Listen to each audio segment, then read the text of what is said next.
Today we are going to take some chicken that I got from the grocery store on sale and pressure can it.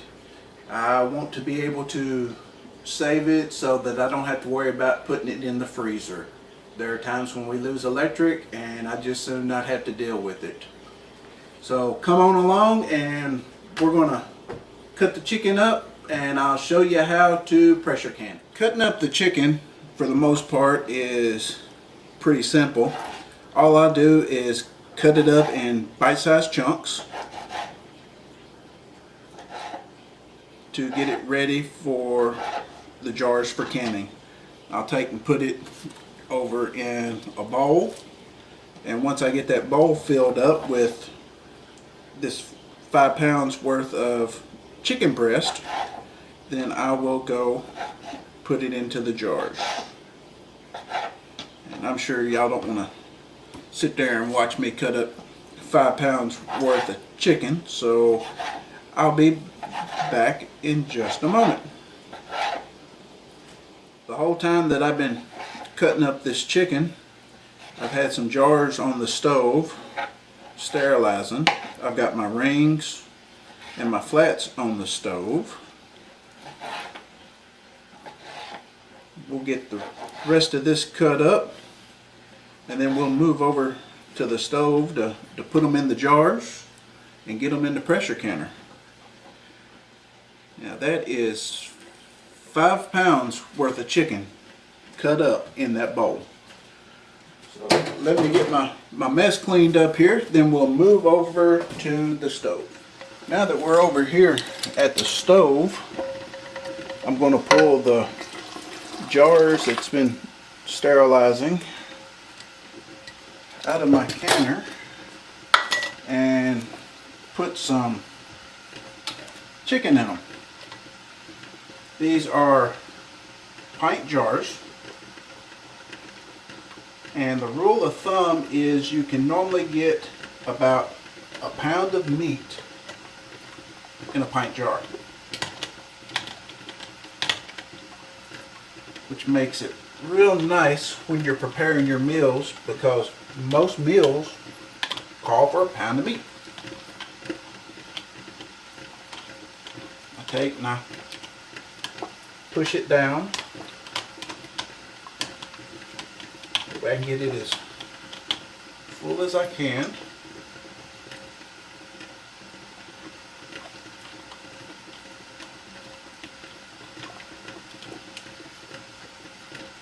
And I stop once it starts to get around this ring. That is full enough. I've got 6 jars in the pot just in case it actually doesn't work out just right. I'll get the rest of these filled up and I'll bring you back for the next step. Now comes the fun part. Now that we've got all the chicken in the jars, time to spice them up a little bit. In the back 3, I'm adding some minced onion. I'm adding some minced garlic.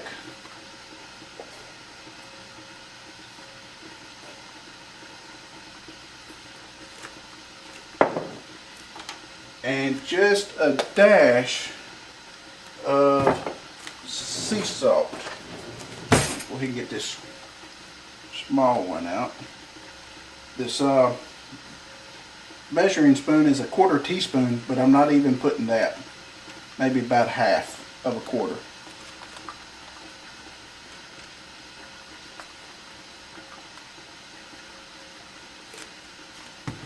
So the back 3 is going to be infused with garlic and onion.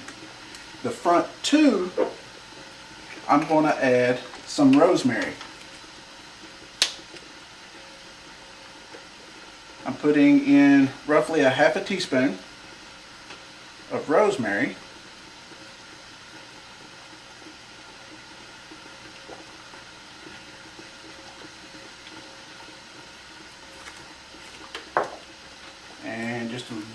bit of salt.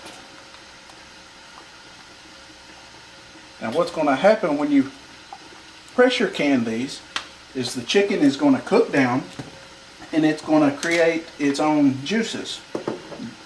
This is what's known as raw packing, and we do not have to add any liquids to these. Now before I put the rings on, I want to clean off the lips of the jars. And all I'm using is white distilled vinegar. I want to make sure that the lips are clean so it gets a good seal.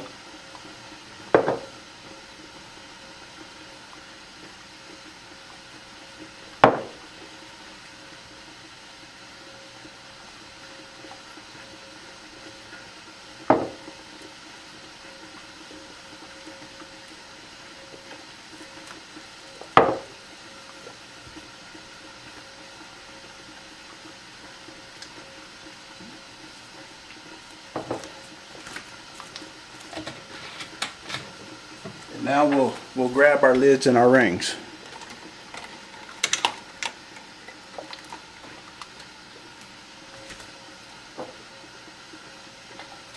These are a little on the warm side. They've been in the water. Now I'm just going to put them on finger tight. I don't want to put too much on them. Take them and sit them in the pressure canner. I'll finish up these last four and we'll be right back. Okay, now I've got my jars in the canner and I'm going to show y'all a little trick. I'm putting these lids on these All-American canners that does not have a seal. All this is some olive oil, and I take and I run the olive oil around the lip on the outside, which gives it a nice slick coating, and it does not affect how it operates. Slide it on, slide it into place. Okay, now we've got the lid on and we're just waiting for the pressure to rise. One thing that I want to show y'all is on the pressure canners, if y'all have got the knobs on the top, when you're tightening them down, it's really best to tighten them diagonal.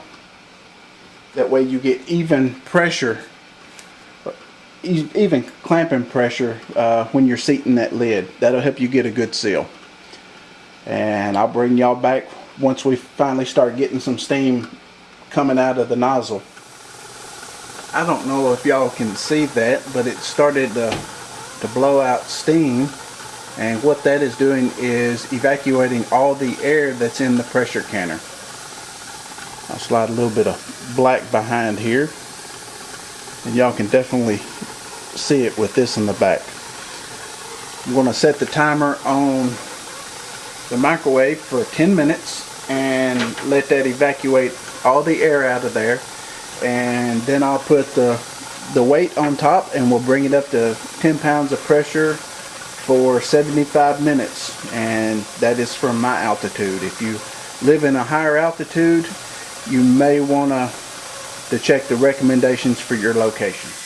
Okay, it has been 10 minutes and it's now time to put the weight over the top of the spout.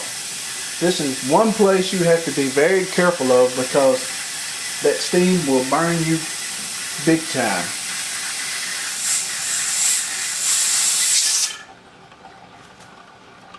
And now we'll just wait for it to build up the pressure, and once it reaches roughly 10 pounds of pressure, that weight will start jiggling. And it will not take long for that gauge to start moving up now that I have covered that release hole. Once it reaches 10 pounds of pressure, then I will restart the timer for 75 minutes and pressure can it for 75 minutes. I will most likely end up having to turn the heat down once it gets close to 10 pounds of pressure to help regulate it a little bit.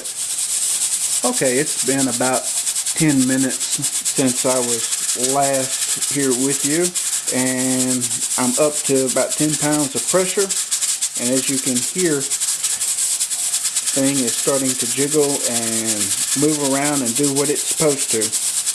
So I'm going to go set the timer for 75 minutes, and then I'll bring you back. It's almost been 75 minutes. We've still got 10 pounds of pressure on the pressure canner. The weight's still jiggling, and there's only one important, and there's the timer.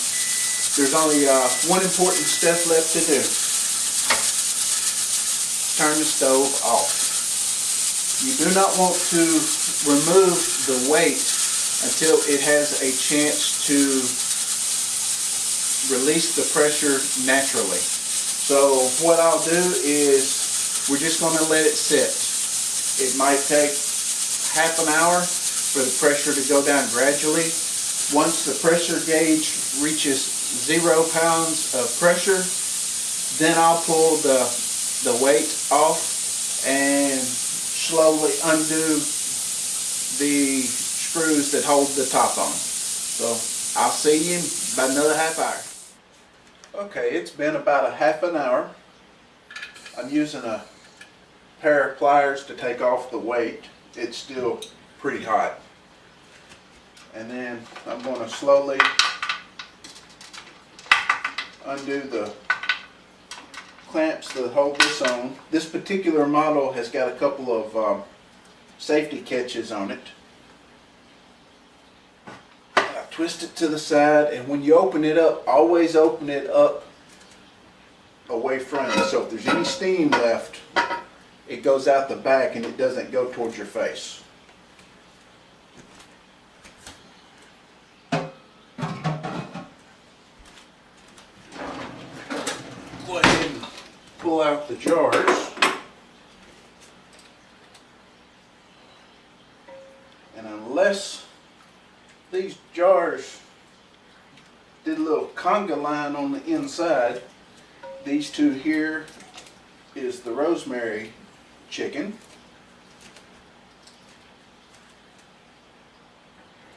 And these three will be the garlic and onion.